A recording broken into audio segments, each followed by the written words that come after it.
Sekarang, bagaimana dengan geometri lengkungan gitu ya. Jadi tadi kita udah belajar yang, sudutnya simpel, cuma, siku-siku gitulah ya.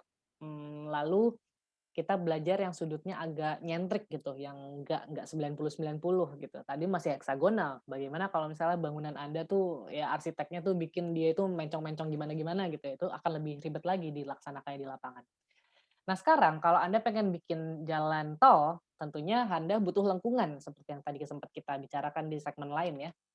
Bagaimana caranya memindahkan segmen jalan, kita bisa lihat ya, yang melengkung ini tuh, kita bisa apa, gimana caranya itu ada di lapangan.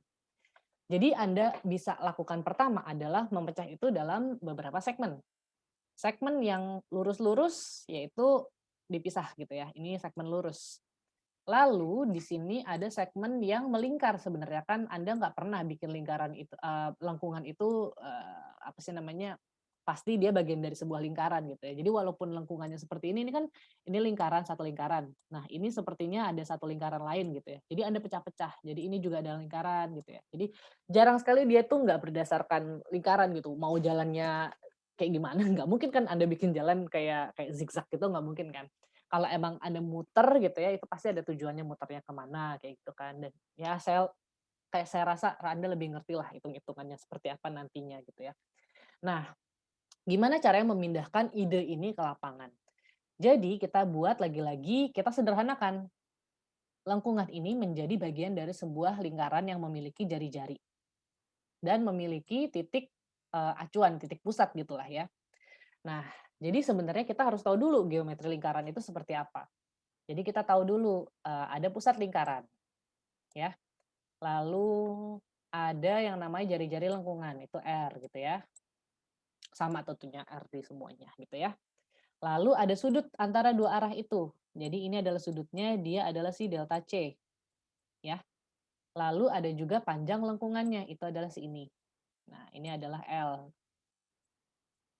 Lalu ada juga TC dan CT. Jadi TC itu adalah awal misalnya ya, CT adalah akhir. Gitu. Awalnya TC, akhirnya CT. Lalu ada juga yang namanya PI. Nah ya, PI di sini adalah pertengahannya kira-kira. Nah, jadi ini dia akan tengah-tengahnya itu adalah si PI gitu ya.